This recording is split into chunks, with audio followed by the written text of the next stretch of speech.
Good evening, everyone. It's been a long time. I've been working. We've been trying to grind in hard, trying to get back to the stage. But tonight is going to be really special. As we transition into this age of fathers, we're in the month of fatherhood. Father's Day is going to be on Sunday. And I wanted to take an opportunity to bring in some young men, older men that I had a privilege of growing up with. I have one of my senior statesmen here, Gerard Ware, one of my classmates in Shelton Savage. We're going to have some additional brothers that are going to come on and talk to us about what it means to be a father. The title for tonight is The Bros. Being able to talk, understand. I see Tim is joining in right now, but I want to be able to talk about what it means to be a father, the evolution of what it means to be a father from boys to men. We started out going our own path, doing the things that we saw other men in our lives do.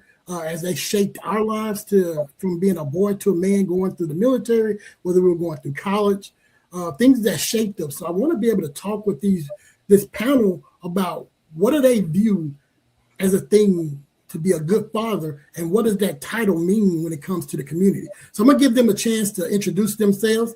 I'm going to start with the guy who started me in this podcast game, Mr. Gerard Ware. He got me hooked when he brought me on his show. So I'm going to start with him and try to give him a chance to try to introduce himself, and then we'll go to Shelton, and then we'll start with my boy Tim. My man JD, what's up, brothers? And yes, sir. And Tim, man, it's always good when I'm sharing the screen with familiar faces, especially people from my hometown, Texas County. So as you stated, I'm Gerard Ware. I'm a podcaster. I talk about a number of issues, especially around relationships and social justice type things right there. A mental health advocate. So I'm what I call, for people that are familiar with military terms, I'm that boots on the ground guy, right. Interacting with people, listening to people, one-on-one type issues, and just trying to make sure that we're resourced and knowledgeable and understanding about what we're going on. Just got to follow social media and the headlines and know that we are in some troubled times right now. Yes, sir. Sometimes people just need to know that they're heard and being listened to, and I just try to stand in the gap right there and operate in that space. So that's a little bit about me. Yes, sir. Thank you, Gerard. Shelton? Well, I'm Shelton Savage. Was in the military for like 23 years. So I got out of school and I stuck around Texas County for a little while and went to the military and never looked back.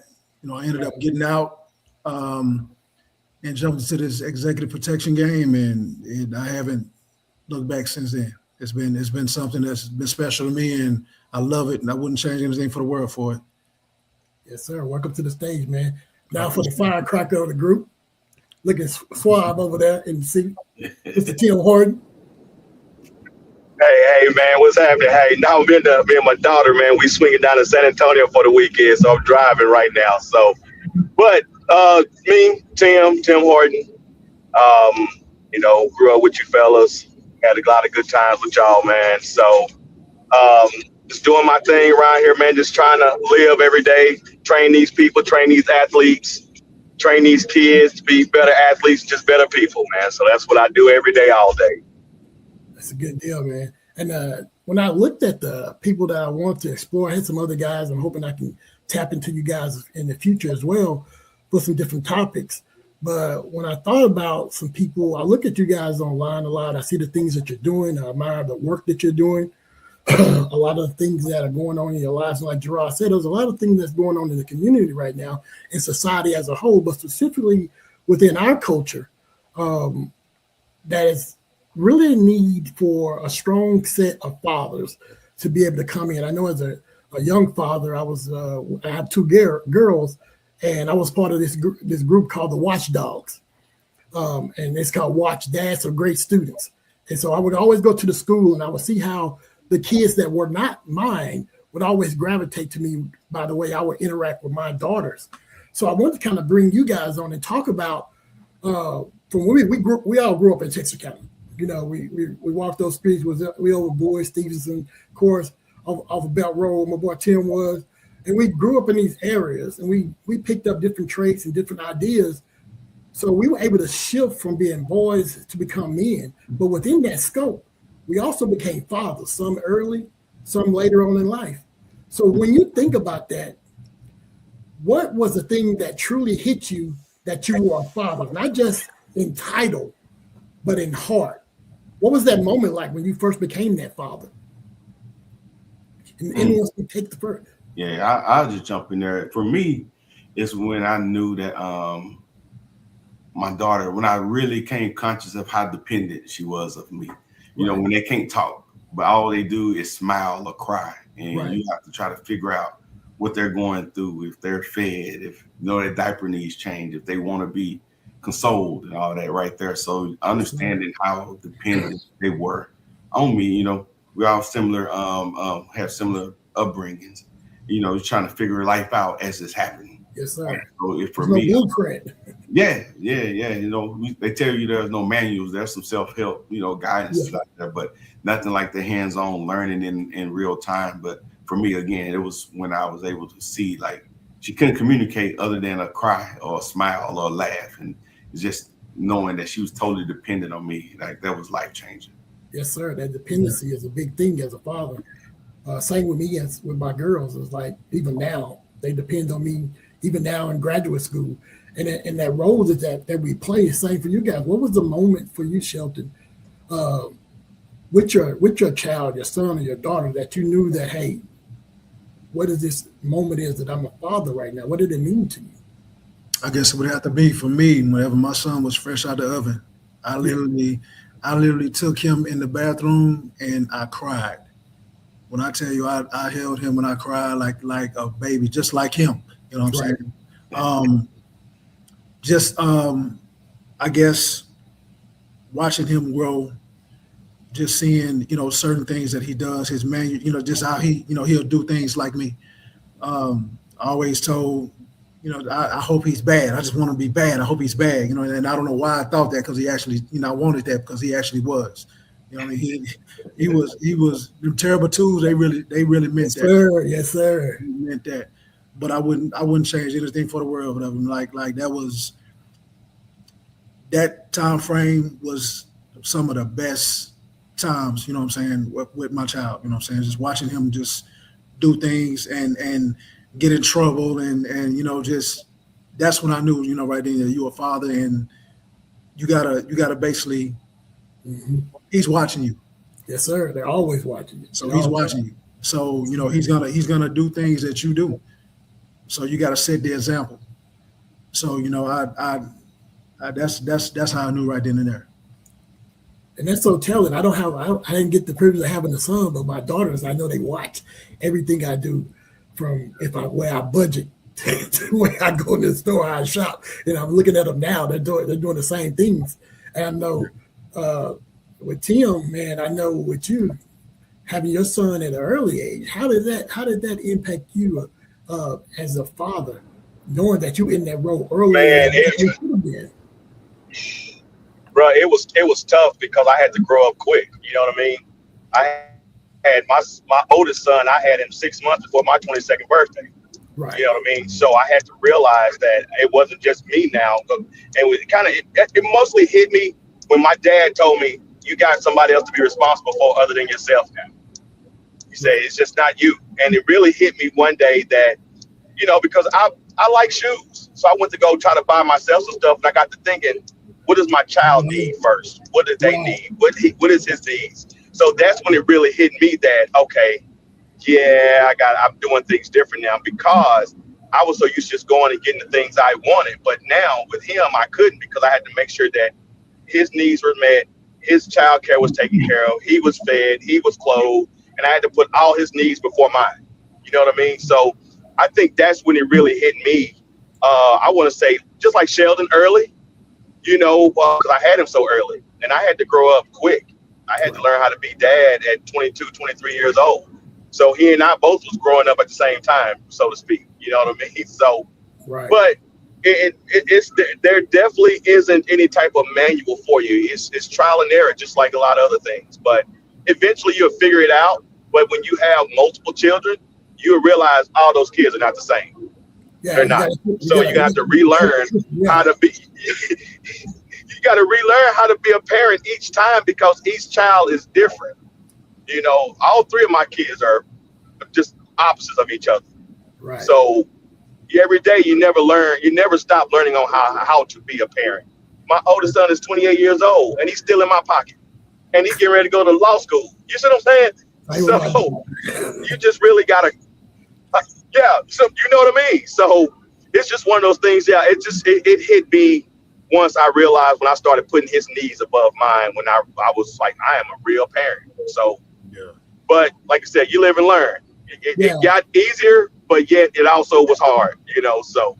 And that's what I want to talk about, looking at from where we are now, but also looking at the perspective of how were we brought up and groomed? How did our own upbringing shape the kind of father we are? Because, I really didn't, or the father we are, we didn't want to be if you had a difficult situation. Because I didn't grow up with my father. He was often, sometimes there, but he wasn't always a fixture in my life.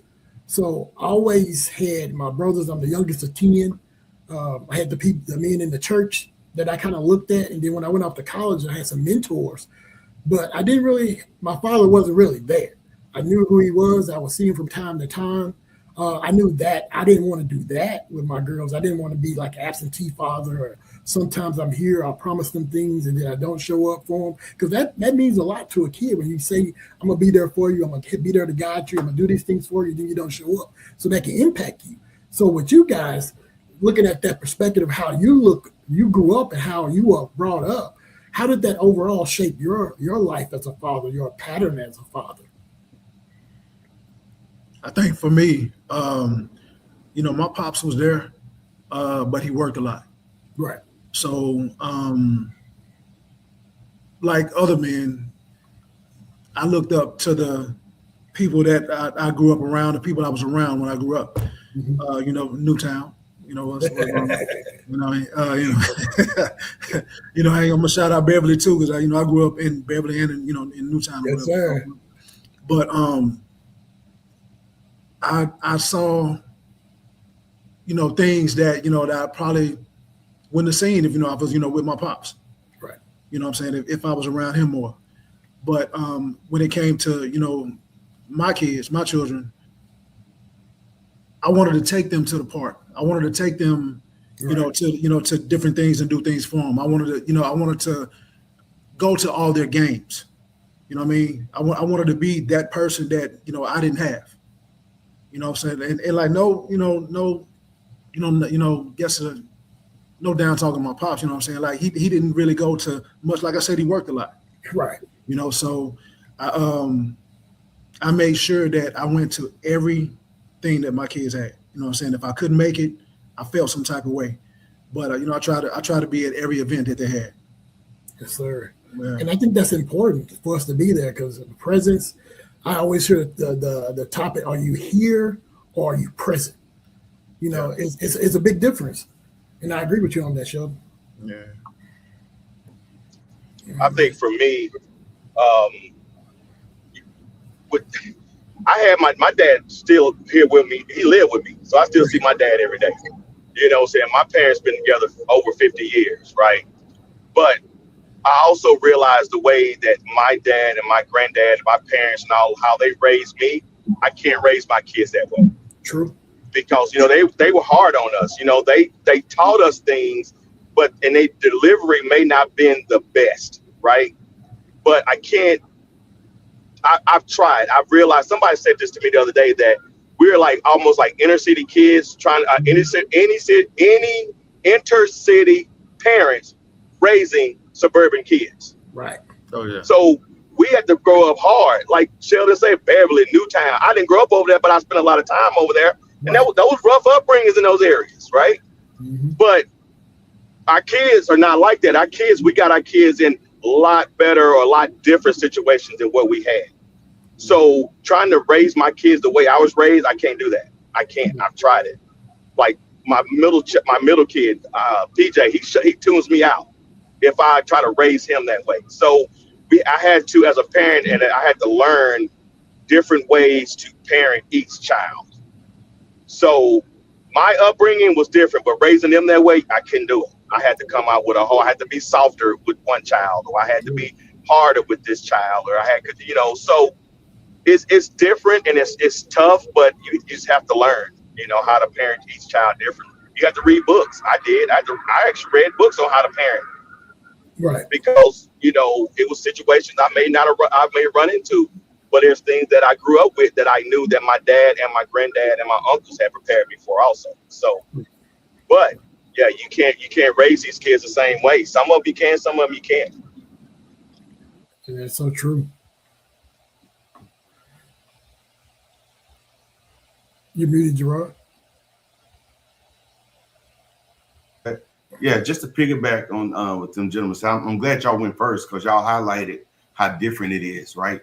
And it's not just from the generations, but even within the same household, you can have kids, within months or years apart, and just it takes differently, right? And they come out differently. But I would just say my personal experience, my biological father wasn't there. It's a common story, but I was blessed to have a stepfather and uncles and other men that did step in, but that presence, and I'm glad you used that word, is different. And always knowing that my biological father wasn't there, it's at the back of my mind, and it's something that I wasn't really conscious of how it affected me until later on in life, and to Shelton's and Tim's point, like I didn't want to be certain things, and you as I stated earlier, you got a mindset on what you want to do, but you're literally learning on the fly. And some things I did great, and some things I didn't do so great. But one thing that I was a beneficiary of in my household, my family, was grace and mercy and kindness and forgiveness. So I was able to use those skill sets as I was raising my daughters and other, blended relationships that I've been in too. Where so again, you don't know everything, but I think if you got a core of those things, the mercy and the grace and forgiveness that in community, we all grew up. I was talking earlier to people about this tribal mindset that we grew up in, the neighborhood grandma, the camping and all those things that we benefited from, right? And unfortunately, that's no longer the case in many aspects. You can't look at a child, and without somebody ready to jump you, right? So it's different. It is different. That don't mean that you're less concerned, but you just got to understand, as Tim said, it's different now. And don't just try to do the best you can. So. And it's so telling. Have you guys ever had a moment? And like you said, it's a growing process. It's a learning thing. You don't have a true manual, but you have different things around you, and you bump your head and you make mistakes. One of the things I talked to you guys about when I was trying to get you involved was to talk about not only just the triumphs as a father, but also the failures or the things that we thought that when we look back on it, we might not have did a good job at. Have you ever realized that you were showing up for your kids in the wrong way? And how did you course correct that? Oh, wow. Yeah. I'll just jump in. Just again, there's no manual, no accurate manual. There are some self-help books. And, one thing is you learn by default, just watching other people do something. And even what you don't learn, that's in some aspects learning, right? But yeah, being just not talking to my daughter in the best manner, that, you learn from, again, this is not a knock on anything. Our parents are doing the best that they could at the time. But the way I talked to her, and I know my daughter used to just shut down, Mine too. It didn't work with her. So one of those things I learned early is just being polite, not being ugly and demeaning as I communicated with her. So I learned that early on, that it wasn't the right way to be. And thankfully, she was forgiving and we learned. Yeah, but that's one thing, just how I talk to her. Yeah, I can attest to that as well. Just growing up, man, all of my sisters, but they were gone out of the house when I was there. So I didn't, having two girls, like they're a year and a half, maybe like 2 years apart. And like Tim said, they're different. My oldest, I'll have her go to, I don't have to worry about it. She's going to go take care of it. She's going to do my youngest. I'm going to have to get real with her because she's different. But I had to learn from both of them that I got to be a little bit more gentler. I can't be the dunker on the grid line, so to speak, and be hyping because they're going to be there. The impression that they have of me is going to be important. I remember one time my youngest daughter, I heard her telling her mom had got onto her. She was little, and she said, "I don't like Dad. I don't like him." And I was like, and that shocked me. That brought me to the point, and I didn't want that because in my mind, I'm thinking I'm being the good parent and try to guide and discipline and do things that. But I didn't want them to get to the point where they feared me or didn't feel like I was going to be there for them. So that was one thing that helped me course correct. Just hearing that and just being more open to listen to them instead of just talking. Yeah. And just listening. Because like I said, they're going to deal with stuff. If you got girls, you're a male, so you know that. Hey, you try to give them that advice, but you got to let them go and bump their heads and figure out that path themselves. So that was something that helped me course correct with being a father in that situation or scenario. So, and it was like you gentlemen was saying, kids are different. You cannot raise your daughter like you raise your son. right. So, I had to learn that. With me, I guess I could say it was more so the way that I talk to my kids.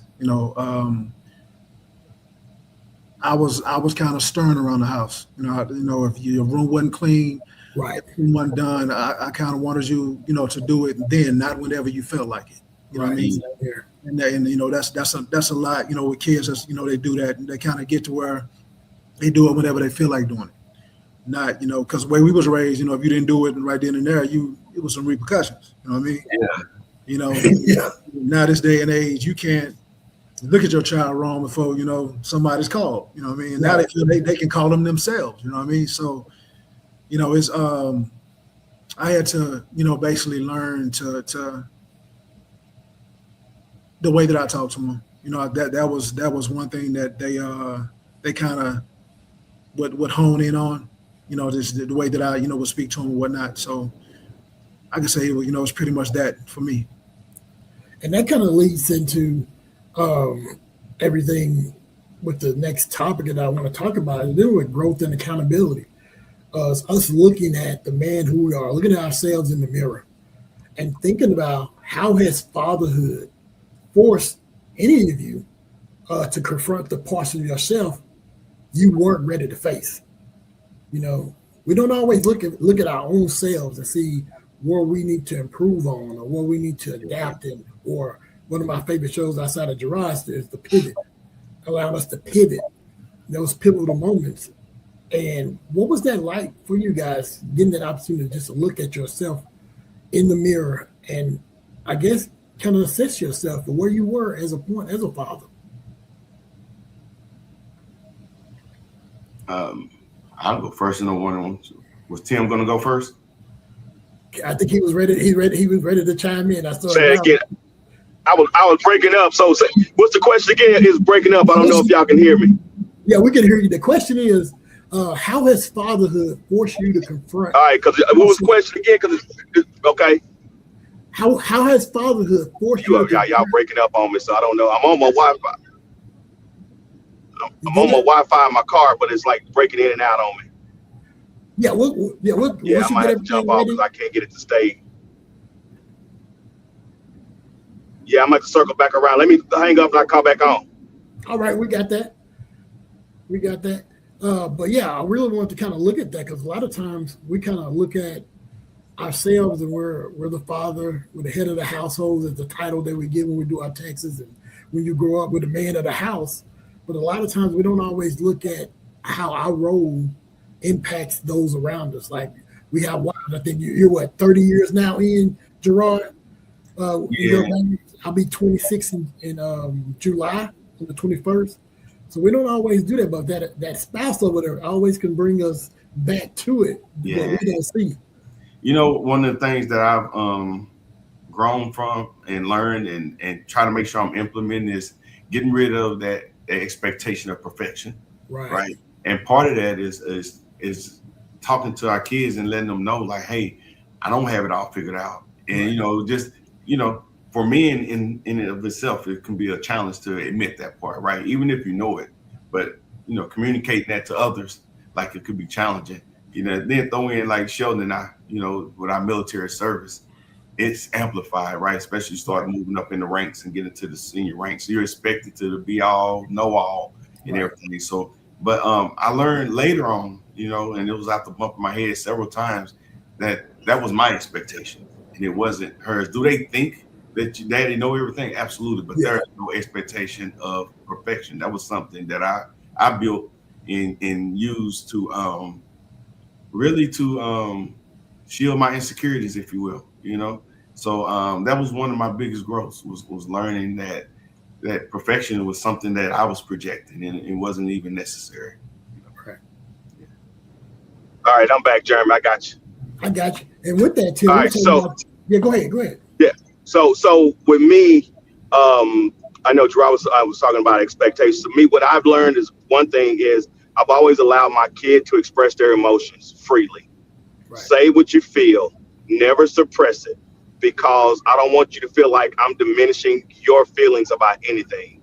So I always allow them to speak freely. If it's something you don't like, I want you to tell me. Don't sit there and hold it in. Just say, I don't like it. Let's have a real conversation about it. I think that's why both my boys, especially, are pretty good at expressing their emotions and their feelings, because I allow them to speak freely. I never want you to just hide it. If it's something that you have an issue with me, tell me. I'd rather for you to tell me. So that's me. I just always allow my kids to speak freely. Yeah. And it's something for you within that, Shelton. And I know you and Gerard, y'all have that military background, and there's always that aspect of accountability in your roles in the military, making sure you're handling all your duties and your responsibility there. But how do you hold yourself accountable as a father when no one else is watching? When no one is watching? I guess with that, it's your integrity. Like I said, I'm not perfect. You know what I'm saying? I wasn't made to be perfect. I got things that I've done and stuff I've been through that I regret. Right. But it's just up to me to make it right. You know what I'm saying? When it comes to my kids, I'm actually going through, something right now with my children. You know what I mean? Like, my ex is out. They live in California and I live here in Texas. So it's the distance that it makes it hard. You know what I mean? Right. So, distance and time, especially time can really hurt. It can do some things to you. You know what I'm saying? Because that's something you can't get back. Right. So it's more so, with my kids, I always, I want them to, speak freely. Like if they feel some type of way, just let me know. So that way I can address, if I did something wrong, if I, you want to talk to me about it, just let it out. Let's talk about it. Right. But, sometimes, especially, like when you're not there, it's kind of hard for them to express themselves whenever, you're not there in their presence. Right. And like me, I want to talk to you in your face. Right. Because I feel like, over text sometimes it can be forced. Yeah. Yeah. And it's, you can't really, see if you're getting a real emotion from them. You know what I mean? So right. I would rather do it, in your face. And that way we have a better understanding. I can get your feelings and you can get mine. we get past it. And through this evening, I know we all mentioned it throughout the different questioning and the discussion that's going on. We all reference back to what Gerard talked about, the grandmother in the community, where we grew up, Beverly, Rose Hill, Newtown, over our Belt Road, OTM over there. And that shaped us. We had people, like you said, Gerard, we looked to our uncles and the deacons in the church that helped raise us, to help raise help our mothers raise us. How does your faith, your culture, and the community that you live in now, where you came from, influence how you are as a father now?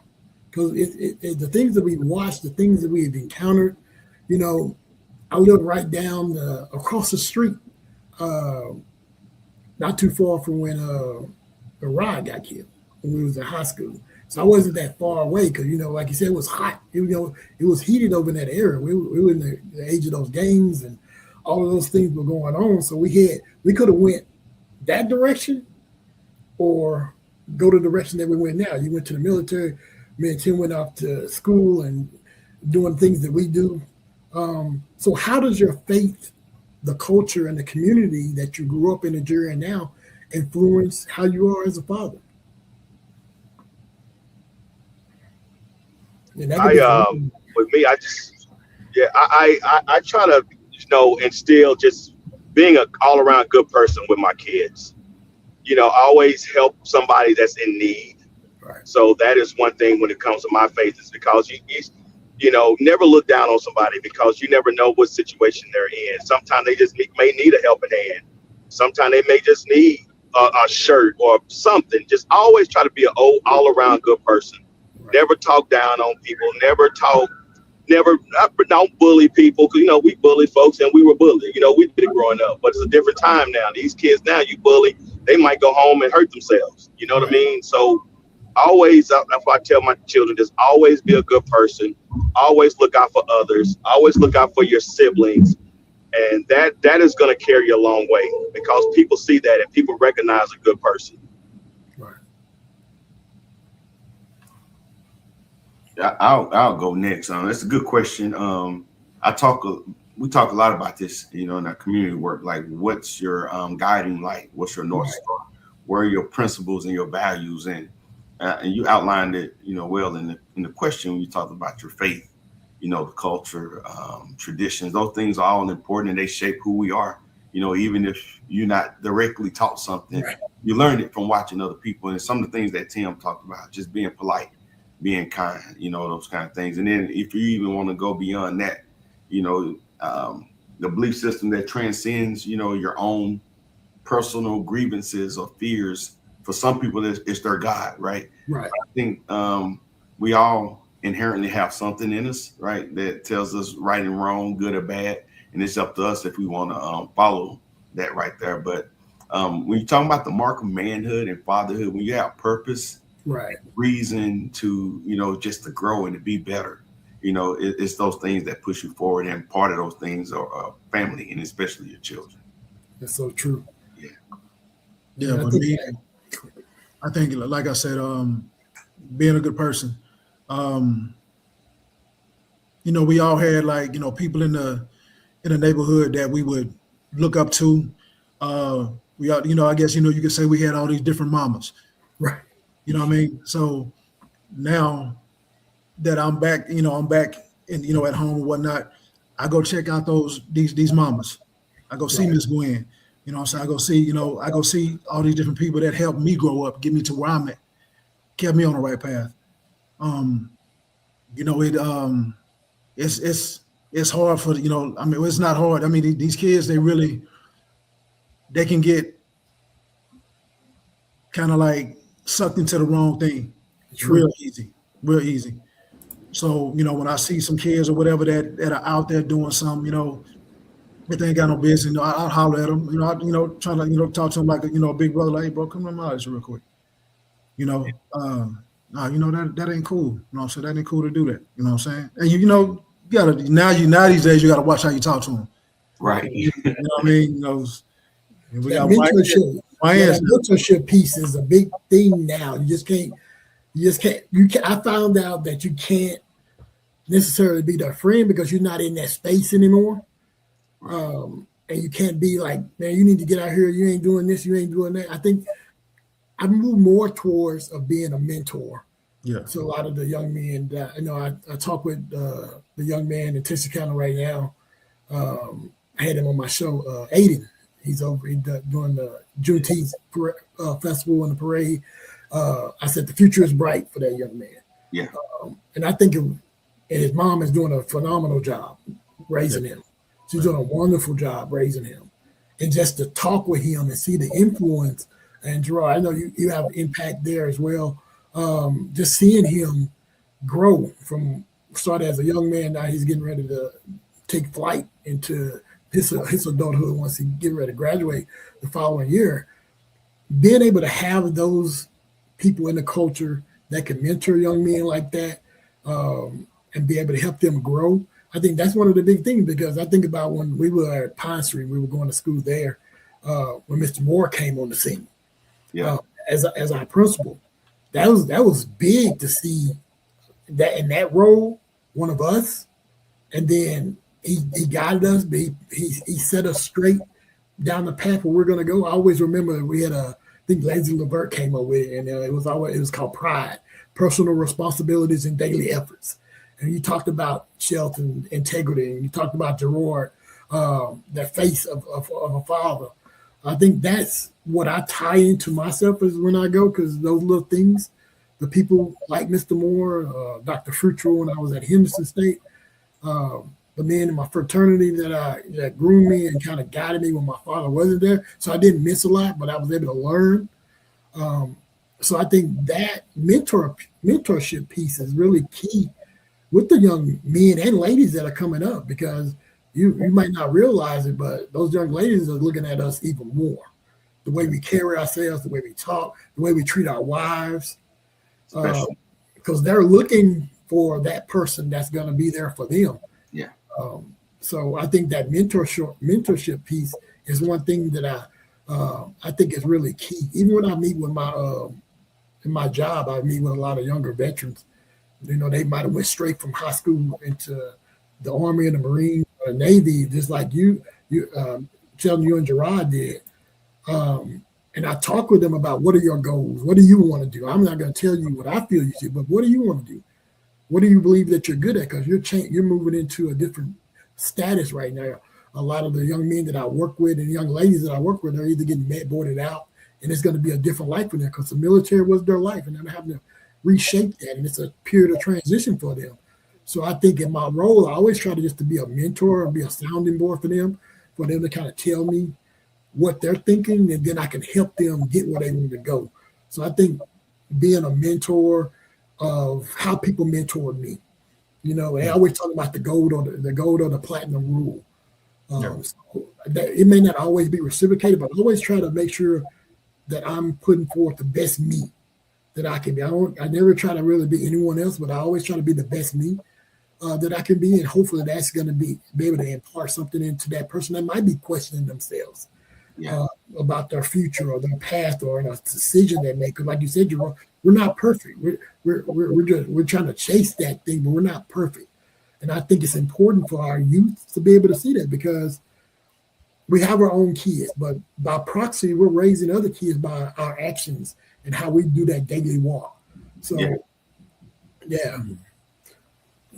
And this one, I was like, for this event, I really wanted for you guys to come in. You really did a stellar job to come in and talk about your past to being a father, the challenges, the triumphs that you came in and allowed you to be the father that you are. To be the father that you are. So I really want you to talk about, as we get ready to close, about the legacy and the long game of what it means to be a father. What do we want to leave behind? Not for just our kids, but our grandkids. And those young men and women that are connected to us by proxy. So what is the one thing you want your child or someone that you're connected with? What do you want them to leave without that? If we're gone from this earth right now, and one of those people that you mentored or that was in your life, what do you want them to say about you and how that you may have impacted their lives? Big question, I know.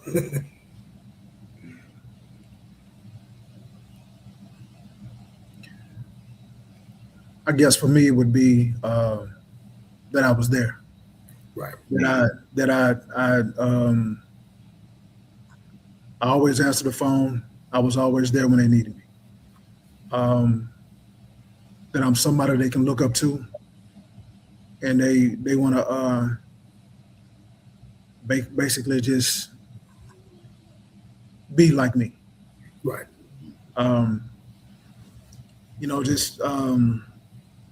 It's just like that, bro. Like some kids and some people just get like mine. I'll use my kids for example. Right now, like my son, I want him to be able to know that his dad would do anything for him, help him in any kind of way that he can. Right. And like me, I'll do anything for my children. I'll do anything for them. You know, no matter how much I feel like, you know, okay, that I know this is unnecessary, I'm gonna do it anyway. You know what I mean? But one thing I guess I could say that I want my kids to know that I'm there for them. Right. I'm there. Love that. Yeah, and I like you, not to copycat, you know, Sheldon, but that's it, right? I know in this culture where we're so money driven, you know, driven by the bag, money is everything. You know, money is a tool. I don't want to thumb my nose at it and act like it's not important. Right. You know, the Bible tells us that a good name is worth more Right. than silver and gold. So what you do with people, how you treat people, if you can be there for people, and not always in the form of money, right? But I would love for my legacy to be that Gerard was there. You know, he was present. He listened. He was, you know, this not this judgmental mindset, you know, where he look at people's faults and, you know, let that determine how you treat them. Right. And so I would say that to anybody, like if you're how you treat somebody, I really think like that's one of the core pillars in life and growth and all that, right? You're gonna be remembered. You know that old saying, and I'm gonna say it wrong. I always try to recite this right, but say people gonna always remember how you made them feel, right? Always, especially when they can do anything for you, right? They talk about do something for someone that can't repay you. Right. That goes the wrong way. You know, I remember growing up in the streets and learning, you know, trying to figure out what. And one of my greatest memories was my recruiter. Right. And his mission was to get me out of Texarkana. You know, he was like, with everything in me, I'm going to get you out of the city. And he'll show up when I went. If I was supposed to be at work, he'll show up to see if I was there. Right. If I called in, he know where to come find me. Sheldon, it was at that park in Newtown. You know, under that tree, right? You know, but that kind of stuff right there, you know, people are like, man, you tripping, but you look back and like, man, you were very instrumental and influential in who I am today. You know, am I perfect? No, but I care about people, and it that take you more than money would any day. We got, and not to get on a tangent about this, you know, there's some wealthy people in the office right now, right, and it's not enough. Right. Once I learned that money is a tool and it doesn't define people's value, it was life changing, and just trying to make sure that how I treat people reflects the God that I serve in so many words. And that's so true. I remember I once heard this pastor say, God gave us wealth so we can have an impact on somebody else's life. Yeah. And I think that's true. And that come from the recruiters, that come from the men in the community. Your father tell me, even though he worked a lot, he had a big impact, influence on you. And the men that mentored me in the church, the deacons, where so much to a point where when God called me to be in that role, how much reverence I had for that role because of the men that had impacted me that were in that in my life. I think about when we came home for our union reach in October, Shelton. Yeah. And seeing everyone, talking to Craig, and seeing Craig Monroe, and seeing he's well, doing well, looking at David Vasher and all of those people we grew up with in the city, and them knowing that my youngest daughter 8-10 hours away from me down in Commerce, and say, hey, if you need anything, call us. Let us know. You don't have to worry about driving there. Yeah. We'll take care. We'll stand in that for you. Yeah, definitely. We'll stand in that for you. And that meant the world to me, because I think that as fathers, we're going to have to stand in the gap for each other to guide us when we're doing right, to stand by to applaud us when we're doing right, but also to help course correct us when we see each other not doing what we're supposed to do. And then just to be there for one another. That's why I wanted to call this the bros, because my bros are, when I'm thinking about my brothers in the fraternity, if I need something, I can just call and say, Tony. My LB, I can say, hey man, this is what's going on. This is what I'm feeling like. This is what I'm going through. And I know that I can have that ear, and that's going to help me get back on the path where I need to go. And I feel like as fathers, we're going to have to be there, because like you said, Gerard, we're in a time and place where we got so-called leaders that are not leading us, you know, that are not leading our people and our young men and our young women in the culture. they're not seeing the type of people that they need to see to help them get At least they're not leading in the right way. They lead. right. Yeah. Yeah. And they're not reading the right way. Yeah. It's that word has come skewed in our culture. And I think about when I always sit with my mom when she would talk about our ancestry and our heritage. She would talk about the people in the community, how everyone would go to the big house, like you talked about, Gerard, with our grandfather. He will impart that word to them, or people in the community. And I still hear people talk about them and my family. And I think about, like you said, what do I want them to think about me or say about me when I'm no longer here? And you said it clear, Shelton, that you were here, that you were present, that you were there. You might not have had the funds to assist me, but just that word helped guide me where I needed to go. Sometimes I just need a word. You know, sometimes I'll go back and listen to a show, I'll listen to something, and I'll look for a quote, or I'll message Pastor Reed down there to this guy and say, I need a scripture. This is what I'm dealing with. He'll send me that scripture that helps to guide me, get me on track, get me focused. And a lot of times as fathers, I don't always know if I'm doing the right thing as a father, but I hope to.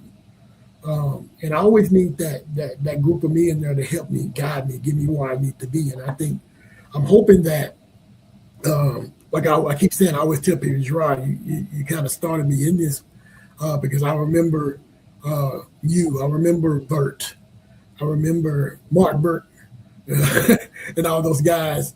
Eric, I know he was trying to get on tonight. He just messaged us. We're going to get him back on for another one. But I remember you guys as those upperclassmen that I looked to and I looked up to. And then to see you going into the military, doing the great things that you guys are doing now. I love seeing you guys in your uniform. I love seeing you, Shelton, and things that you're doing now. And I'm hoping to have a deeper conversation with you because I know you've gone through some things that shape you into who you are now. And I know you're on a path to like get to that greatness and that not perfection, but being where you feel comfortable, where you're your best self. And I'm hoping that this turns into that, where I can sit down and chop it up with you guys. And really love all the stuff you're doing, Gerard, the community service. Man, you're doing a phenomenal job. That's why I always talk about you when people say, how did you get involved in this? I always talk about your show. During COVID, when you invited me on there to talk about that topic, Jimmy, the Lynch topic. Willie Lynch, and being just brought in, it felt comfortable because, you know, I travel a lot with my job. I was always going, so I never really, if I'm going to talk to my frat brothers, I really just at home by myself. And so that gave me an opportunity to like, okay, I like this. You introduced me to something else. And I think that's the legacy that I want to bring to someone that I impact, is to give them the opportunity to see what they can do, to expose them to something that they never thought they may be interested in. So that's what I'm hoping out of this for us. Like really get the legacy in the long run, the long game of this, to keep connected with you, bros, and come back in and talk to you, not just about father, but all the things that you're doing. If I can help you with what you're doing, Gerard, I'm down in the area if there's something going on. When I'm down there with my daughter, if you got something going on, I want to roll through and assist where I can. Same with you, Sheldon, with the things that you're doing. I'm here to support and highlight anything that you have going on. So fatherhood, man, it's a big thing, but you can't do fatherhood without brotherhood. And I'm thankful for you guys for coming on and sharing your background and your path as fathers. Yeah, thank you for having us, brother. Yeah, it's definitely a pleasure, man. Again, it's always good with these familiar faces, man. We can break bread, but hey, I do have a few things going on, so let's talk. Yeah. I'm partner with all y'all, man. Some great things coming up. So yeah, on time, necessary things. So. Yes, sir. I appreciate you guys coming on tonight. It was another good show. Us starting a new season. Me coming in. We're gonna have another show coming up. Still, my show, like I highlight everything that's good going on in Texas County. I don't get into the salacious. I'm going to start talking about some stuff that I see in the community. I think what we can do as a better job as a culture, the Black culture, so to speak, to get our neighborhoods and our people economically safe, fiscally fit, so that we can be able to help our communities grow. Because we're at a point where everything that we have going on is under siege. Our voting rights. our women that work in federal services and in the community.